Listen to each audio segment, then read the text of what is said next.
네, 여러분, 우리 이어서 이제 문제 3번 같이 보도록 하겠습니다. 여러분, 교재 페이지는 144페이지입니다.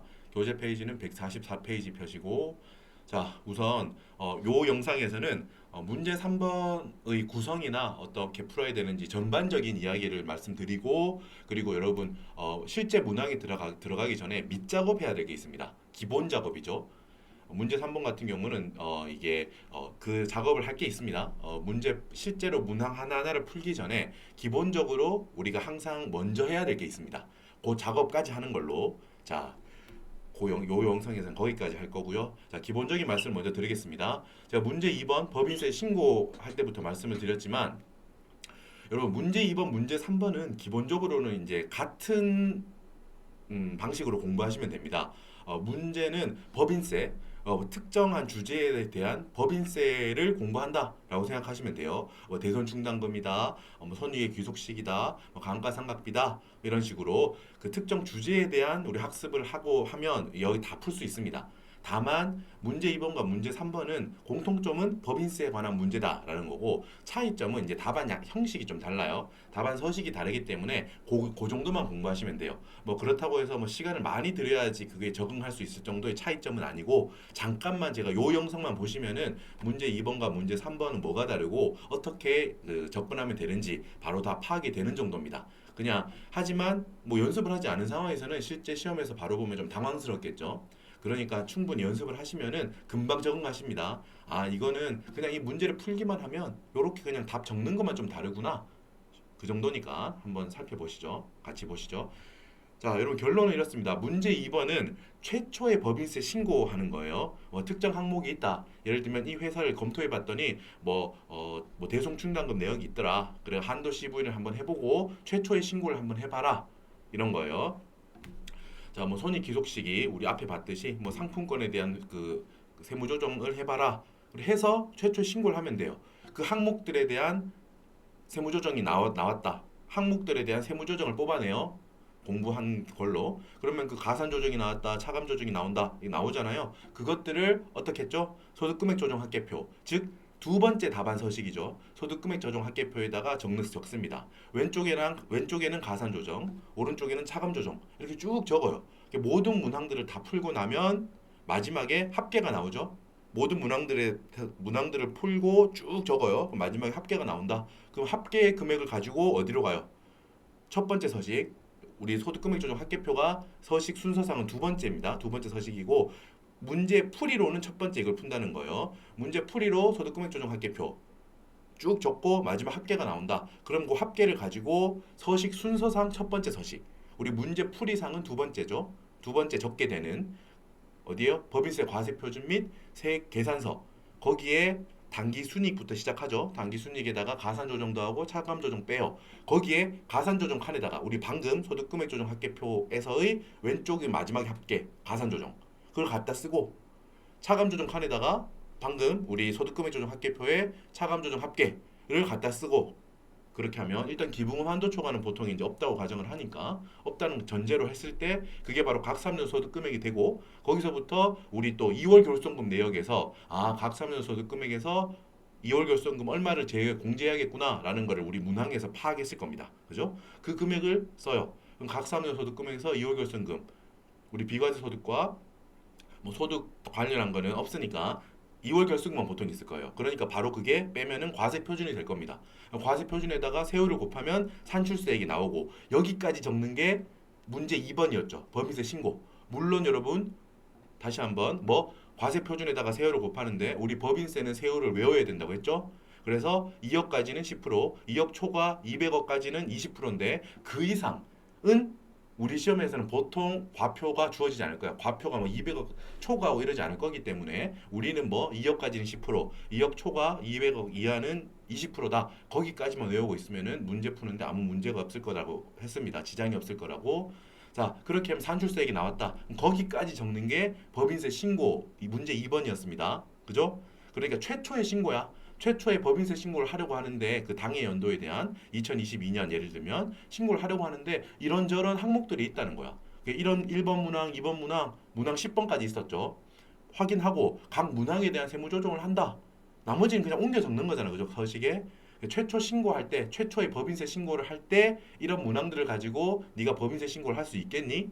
라는 게 문제 2번이었고, 여러분 지금 이제 살펴보게 되는 문제 3번은 144페이지 보이시죠?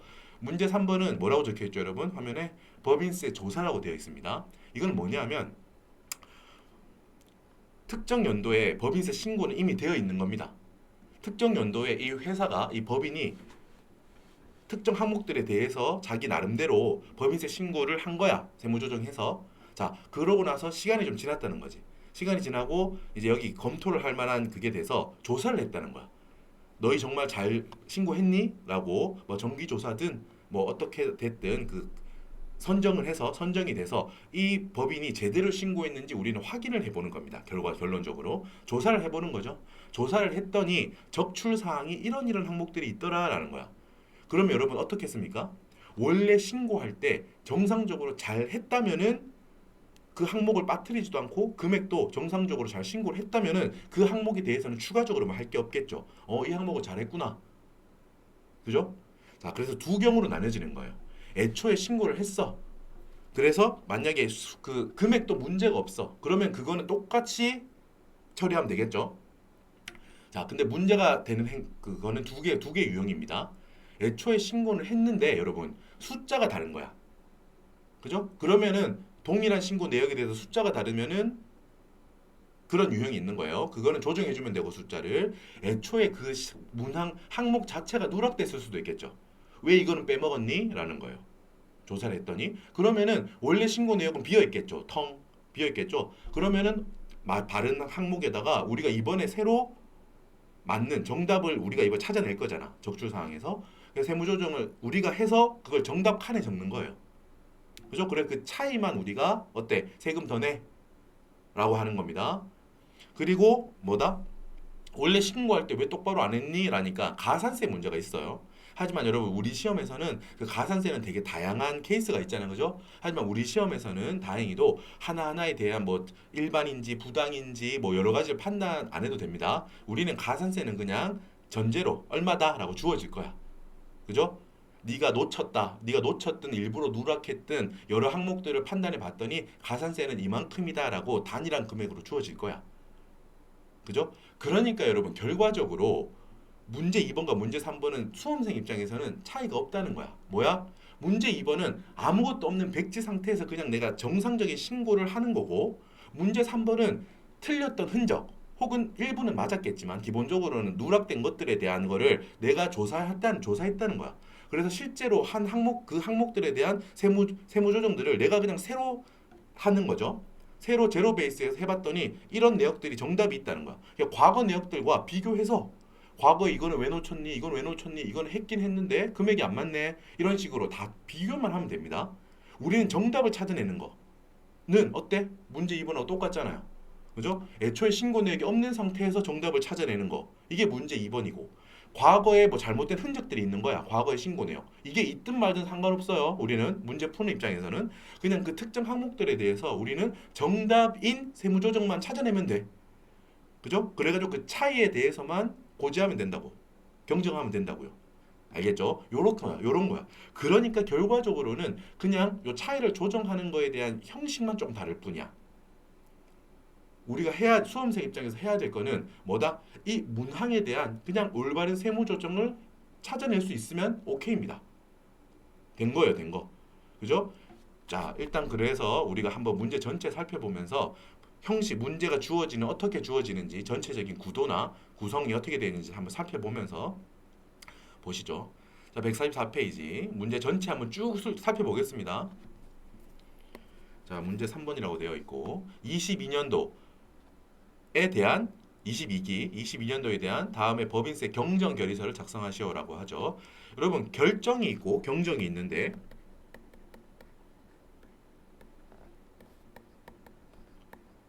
쉽게 말해서 어렵게 생각할 필요 없고 결정은 여러분 쉽게 말해서 무신고 법인이야.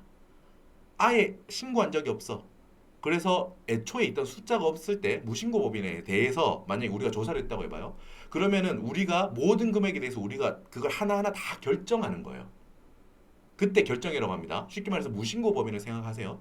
무신고한 상태일 때 우리가 최초로 뭘 하게 되면 그건 결정이야. 뭐 쉽게 말해서 뭐 법인세 금액 우리가 결정한다. 조사해서 그 결과로 결정할 거야. 라는 거고 경정은 여러분 고친다는 뜻입니다. 뭐 법인세 신고를 했었는데 누락된 항목이 있거나 누락되진 않았지만 금액이 다른 게 있거나 이런 거에 대해서 법인세가 세법 조사를 했더니 세무조사를 했더니 고칠 내역이 있다라는 거야. 자, 고쳐서 새로 확인하자. 새로 세금 내자라는 게 경정입니다. 최초 신고가 없을 때 최초로 뭔가 세금을 내라고 하는 게 결정이고 원래 뭔가 신고 내역이 있는데 누락됐거나 틀린 부분이 있어서 그걸 고쳐서 다시 세금 냅시다. 내세요라고 하는 게 경정입니다. 알겠죠? 자, 그래서 이 문제 같은 경우는 법인세 신고를 했고 그거를 우리가 검토했더니 조사를 했더니 누락되거나 틀린 부분이 있어서 자 다시 하자 결의를 다시 하자라고 하니까 결정이 아니고 경정이겠죠. 경정. 자 그래서 결정 경정 이거 같이 쓴다는 겁니다. 1번 보세요. 서식은 3개입니다. 문제 2번에서는 서식이 2개였죠. 문제 3번은 서식이 3개입니다. 근데 뭐 어려워할 필요 없다라는 거야. 아까 말씀드렸잖아요. 그냥 조금 다를 뿐이야 형식이. 본질은 똑같다. 우리는 그 문항에 대한 그 하나하나 문항에 대한 대송충당금, 뭐 감가상각비, 접대비 이걸 보고 정답이 되는 세무조정만 뽑아낼 수 있으면 돼요. 형식이 다르다고 해서 야 이거는 뭐 아예 다른 세상인가? 전혀 아닙니다. 전혀 겁먹을 필요 없어요. 문제 2번에서 했던 거 그대로 할 거예요. 앞으로 쭉. 하지만 지금 이 영상을 보시고 확신만 가지시면 돼. 아 문제 3번도 똑같구나. 라는 말씀을 드리기 위해서 제가 지금 이 영상에서 말씀드릴 거예요. 1번 뭐예요? 똑같이 과세표준 및 세액 뭐다? 경정 계산서라고 합니다. 결정은 아예 없던 제로 베이스인 상태에서 내가 새로 결정하는 거예요. 새로 뭔가 정하니까 그 결정이라고 하고 경정은 뭔가 있었는데 틀린 거를 고쳐준다라고 했다는 거예요. 그러니까 본질적으로 똑같은 겁니다. 원래 신고 내역이 있었는지 없었는지 그 정도 차이일 뿐이야. 그러니까 이 서식 자체는 똑같은 겁니다. 문제 2번에서는 과세표준 및 세액 신고서였잖아. 그러니까 최초에 이제 법인이 먼저 자체적으로 신고하는 거였으니까 그 이름이었고 여기는 그냥 이름만 좀 다른 거야. 그거에 대해서 틀린 거 좀 고치자라는 거죠. 자, 보시면 똑같을 겁니다. 이따가 서식이 비슷할 거예요. 자, 2번, 3번은 여러분 소득 금액 조정 합계표 1, 3번은 소득 금액 조정 합계표 2였어. 문제 2번에서는 여러분 소득 금액 조정 합계표가 그냥 하나였죠. 보고 올까요? 앞에 있죠? 자, 보세요. 바로 앞에 있네. 143페이지 보세요. 소득 금액 조정 합계표라고 해서 그냥 하나의 페이지였잖아. 그래서 보세요. 왼쪽에는 뭐 입금 산입 및 송금 불산입 가산 조정이죠. 가산 조정. 오른쪽에 송금 산입 및 입금 불산입 즉 차감 조정 오른편에 적고 이런 식으로. 왼편에는 가산 조정, 오른쪽에는 차감 조정. 이렇게 적었던 거예요. 그죠? 이렇게 다 적어서 밑에 있던 자 왼쪽의 합계는 가산 조정의 합계, 오른쪽의 합계는 차감 조정의 합계 이렇게 했었는데 이번에는 좀 칸이 많이 필요하다는 거야. 그래서 나눴다는 거야. 뭐 소득 금액 조정 합계표 1은 가산 조정의 합계입니다. 가산 조정이에요. 소득 금액 조정 합계표 2는 차감 조정입니다. 그냥 방금 봤던 거를 나눴을 뿐이야. 왜 칸이 많이 필요하거든. 왜 칸이 많이 필요하겠어요? 가산 조정인데 원래 신고할 때의 가산 조정들이 있고 오른쪽에는 이번에 찾아낸 정답인 가산 조정을 쭉 적어야 되거든. 차감 조정 마찬가지예요. 원래 법인세 신고할 때 이 법인이 차감 조정을 적어 놓은 게 필요해. 그 칸을 적어 놓은 칸이 필요해.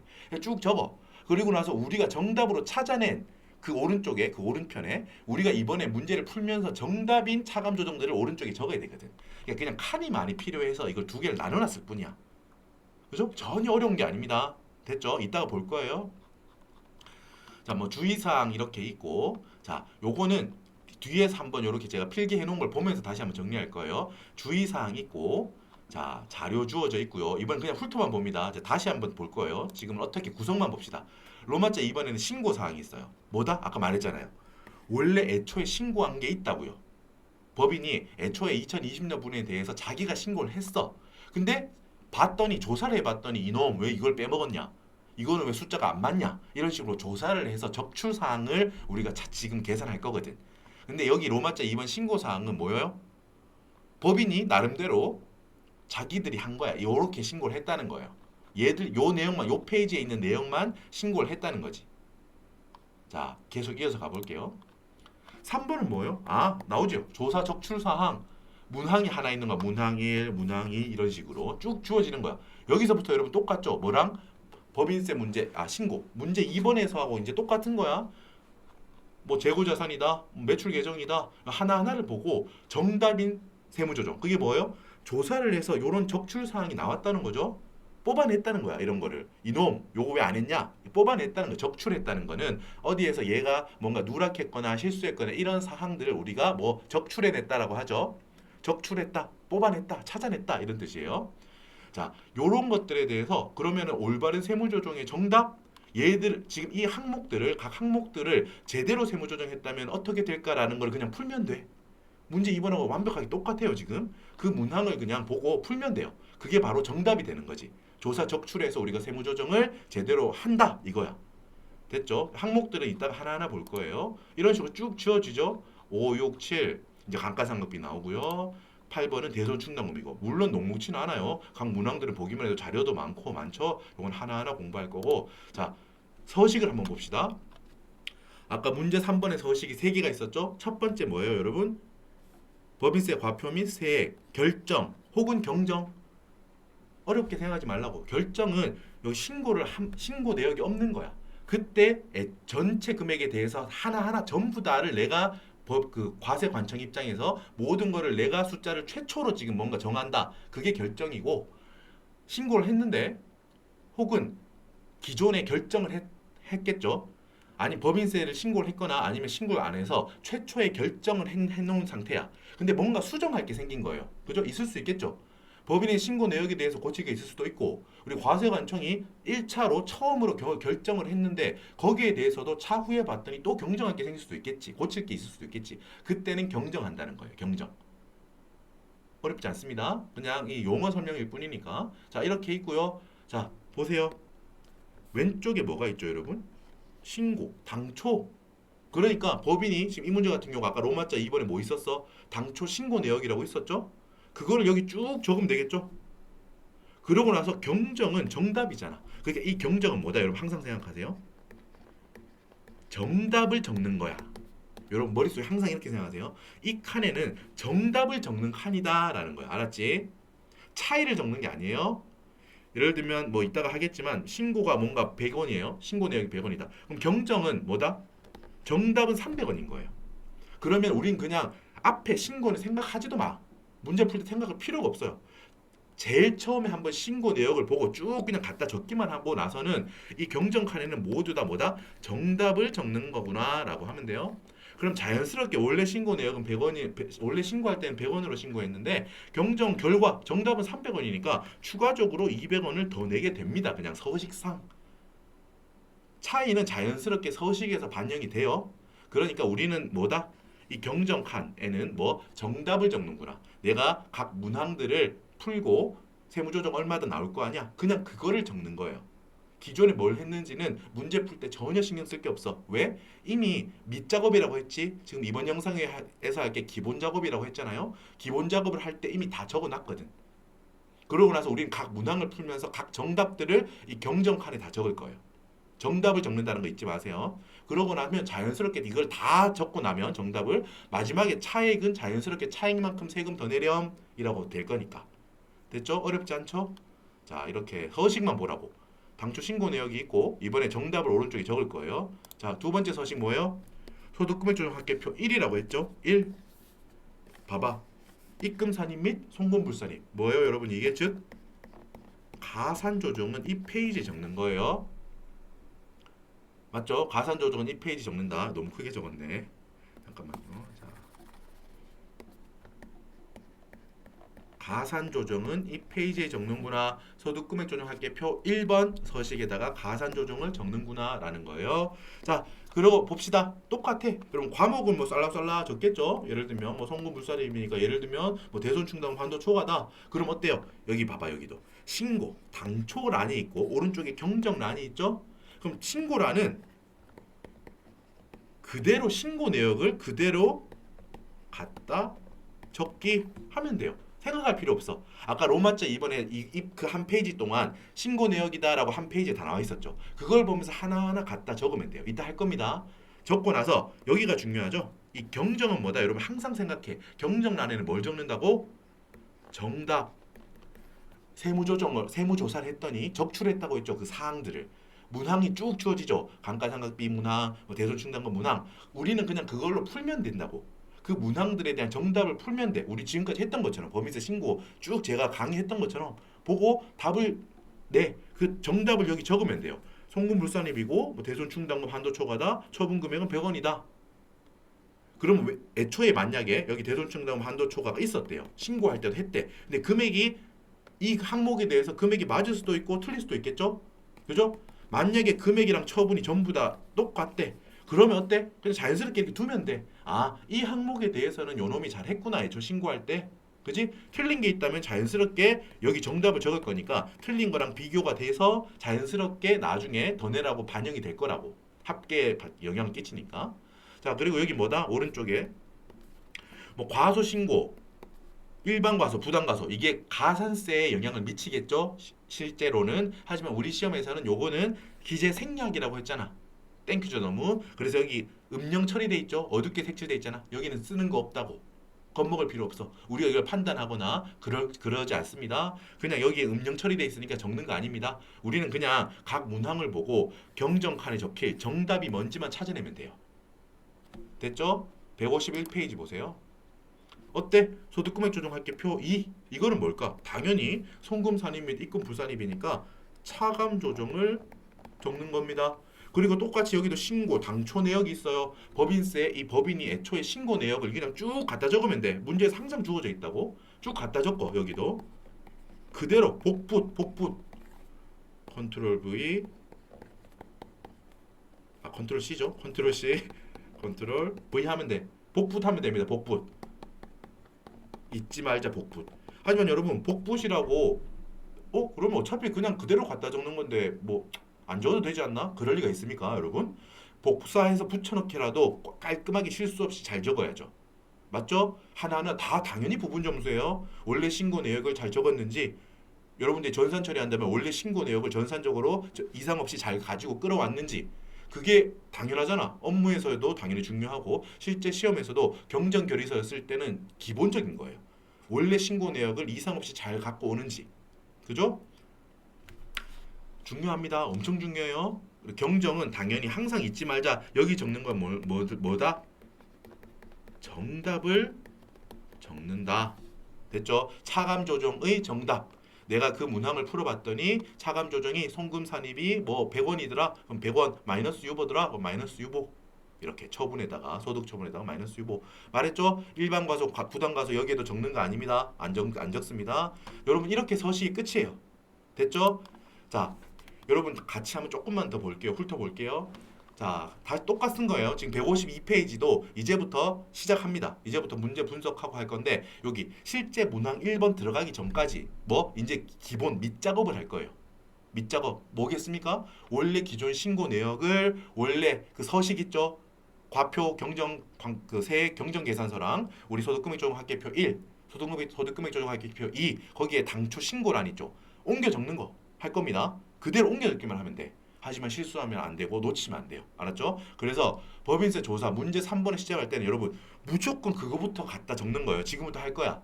알았죠? 무조건 원래 당초 신고 내역부터 다 갖다 적고 나서 문항 1번 보는 겁니다.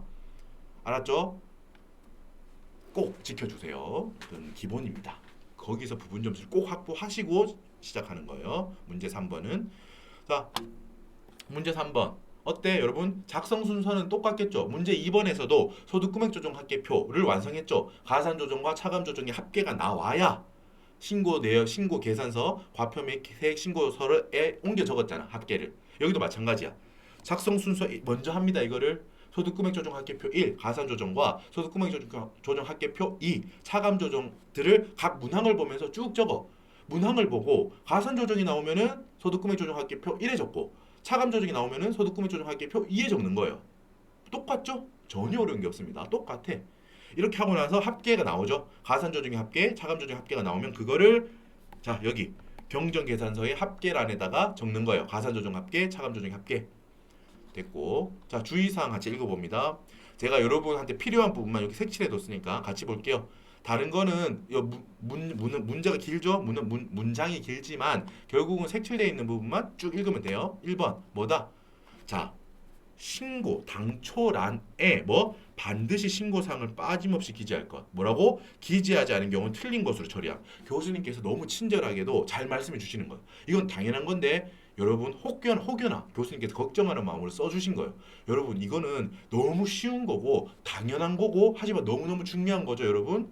혹여나 당연하고 쉽다고 해서 누구나 할 수 있는 거라고 해서 하지 않으면 어떻게 돼? 틀리는 거라고 교수님께서 당부의 말씀을 여러분께 하시는 거라고. 출제자가 이렇게까지 이렇게 했다는 거는 당연히 부분 점수가 있다는 말이야, 이거는. 알겠죠? 척하면 척이잖아. 알았지? 교수님께서도 친절하게 말씀하시잖아. 신고 당초란에 빠짐없이 다 적으세요. 모든 서식에 꼭 당초 신고를 갖다 적으세요라는 거야. 2번 여러분 요거는 어때? 법이 문제 2번에서 나왔잖아. 소득금액 조정 합계표, 가산 조정과 차감 조정의 합계라는 뭐 반드시 계산을 기재하라고. 마지막에 있다고. 그거 놓치지 말자라는 말이에요. 꼭 적으시란 말이야. 3번 요거 중요해요. 뭐 모든 가산세 합계액은 실제 계산 뭐 이게 일반인지 부당인지 어떤 사항인지 그런 거 다 판단해서 가산세 하게 되면 시간이 모자라니까 어때? 그냥 1,000만 원으로 가정해서 가산세란에 적으라는 거야. 여러분 이것도 많이 놓치거든요. 놓치지 마. 애초에 시작하자마자 이건 적을 거예요. 우리 같이 적을 거야. 지금 적을 겁니다. 4번 요거는 2번 4번은 법인세 2번하고 똑같아요. 각 문항은 독립적인 걸로 가정합니다. 뭐라고 했어 이게? 문항 2번을 풀 때는 그 안에 필요한 여러분들이 문항 2번을 푼다고 하면 그 문항 2번 안에 여러분들이 풀이에 필요한 모든 자료가 다 들어 있습니다. 문항 4번을 보고 요거를 갖다가 써서 문제 2번 문항 2번을 푸는 순간 틀리는 거예요. 그거는 무슨 말이죠? 무슨 말인지 알죠? 각 문항이 독립되어 있다는 거는 기본적으로 뭐 우리가 문제 2번 같은 경우는 2월 결손금 이런 거는 문제 전체에 영향을 끼치니까 그거는 아니고 당연히 영향을 끼치는 거고 각 문항들이 있어요. 감가상각비 푼다. 문항 7번이다. 그러면은 감가상각비 문제를 풀 때 필요한 모든 자료는 문항 7번 안에 다 나와 있다고. 알았죠? 이걸 반대로 해석하면 뭐다? 내가 문항 7번 감가상각비를 푸는데 내가 잘 모르겠어. 내가 공부를 했더니 뭔가 필요한 것 같은데 막 뒤적뒤적거려. 문항 4번에 어떤 자료가 있는데 요거를 갖다 쓰면 뭔가 답이 나올 것 같아. 잘못된 생각이에요. 알았죠? 아니라고. 문항이 독립돼 있다는 거는 뭐다? 교수님께서 한정해 주시는 거예요. 반대로 말하면 다른 문항에 있는 자료를 갖다 쓰면 틀린다는 말도 되는 거예요. 이거는. 알았죠? 그 문항 안에서 다 해결되게 교수님께서 자료를 주셨다. 이 말입니다. 자, 여러분 자료 1번 있는데요. 일반 사항 있고요. 일반 사항 있고 뭐다? 이건 똑같아. 문제 2번에서도 이랬지. 뭐 중소기업이었어요. 그리고 IFRS는 미도입한 상황을 봅니다. 중소기업이고 그래서 뭐다? 이거는 중소기업 특례가 적용됩니다.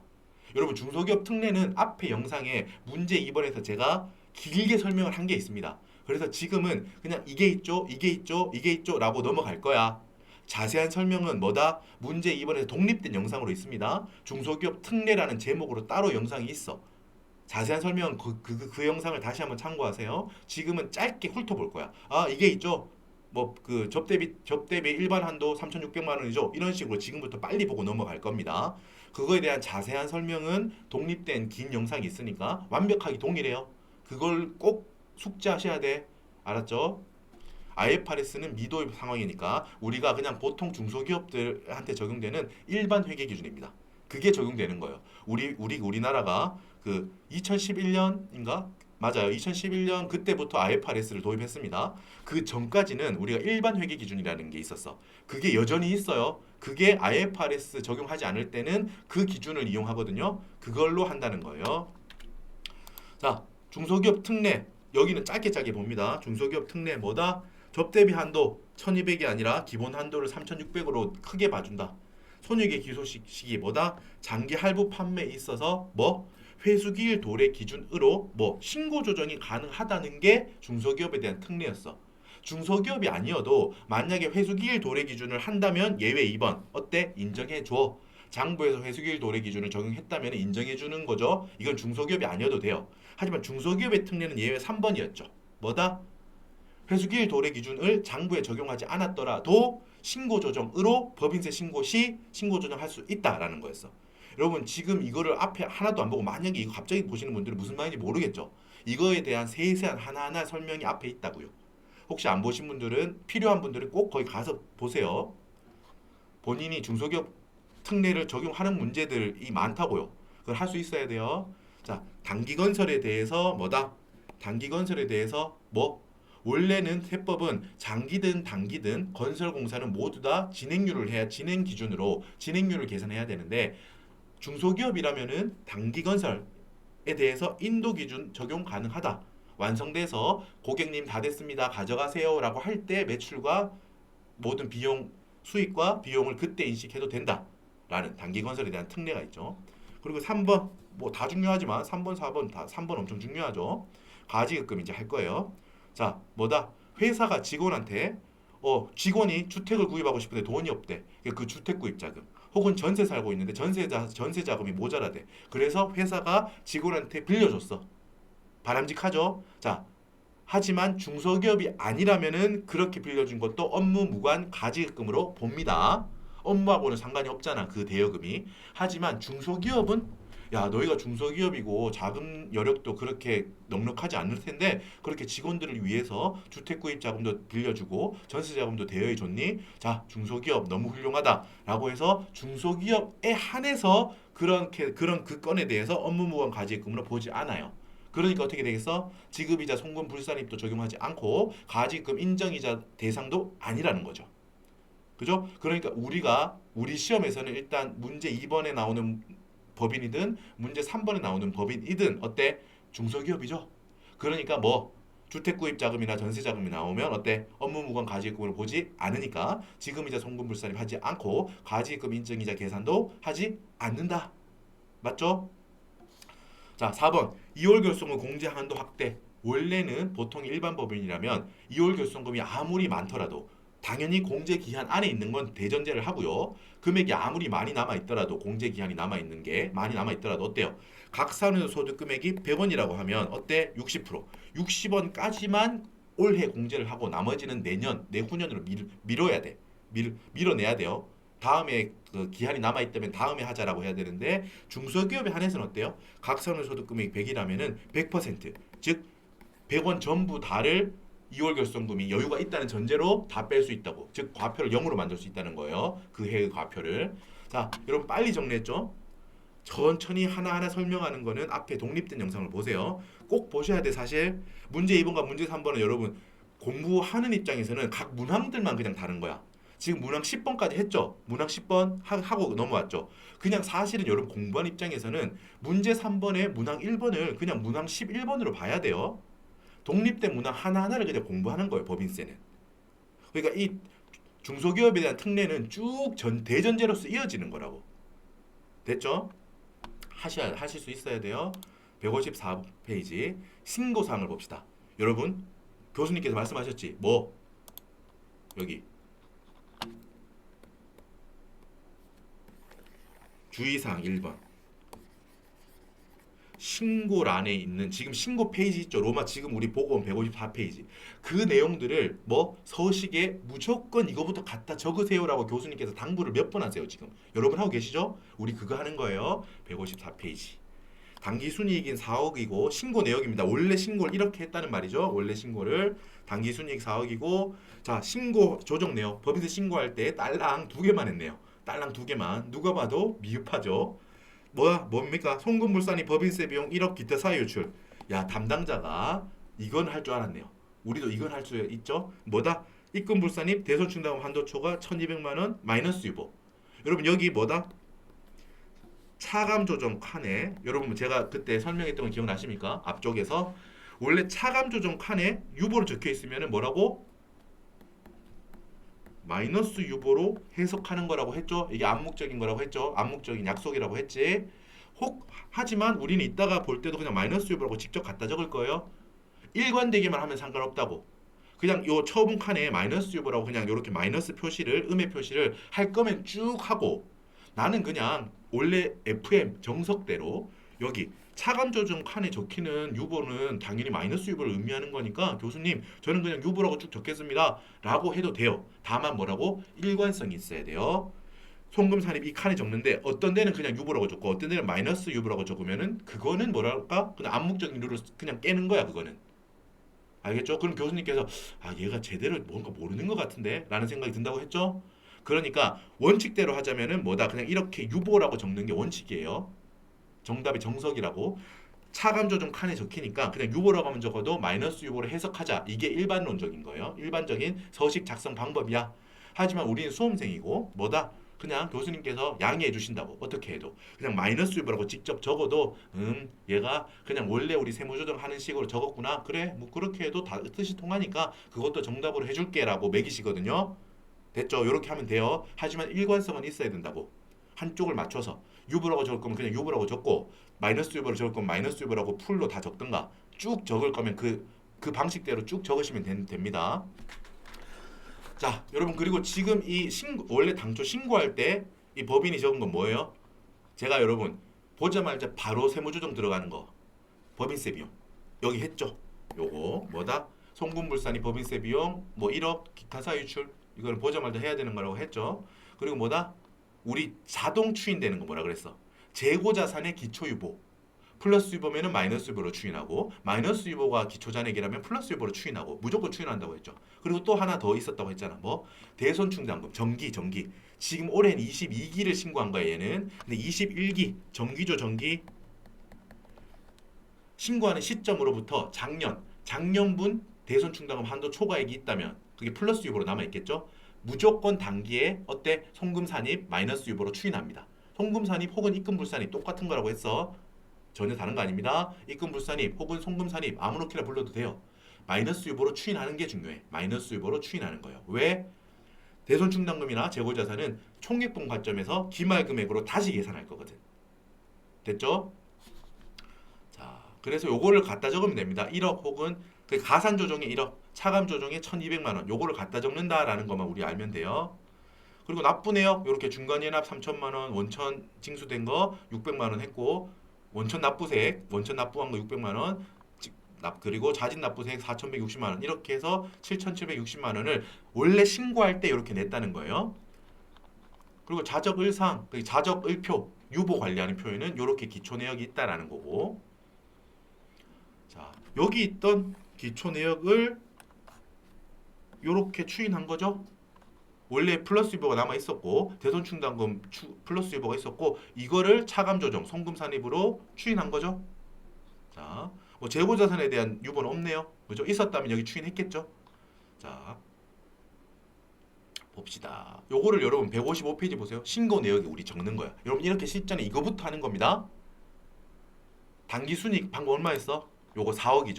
요 4억을 155페이지에 어때요? 4억 적으세요. 입금 산입, 차감 가산 조정 그리고 송금 산입 차감 조정 1억과 1,200 요거 여기 이거잖아. 1억과 1,200 1억과 1,200 걔도 안 적었네 얘는 1억과 1,200을 바로 적으면 돼요. 더하고 빼고 1억 더하고 1,200 빼.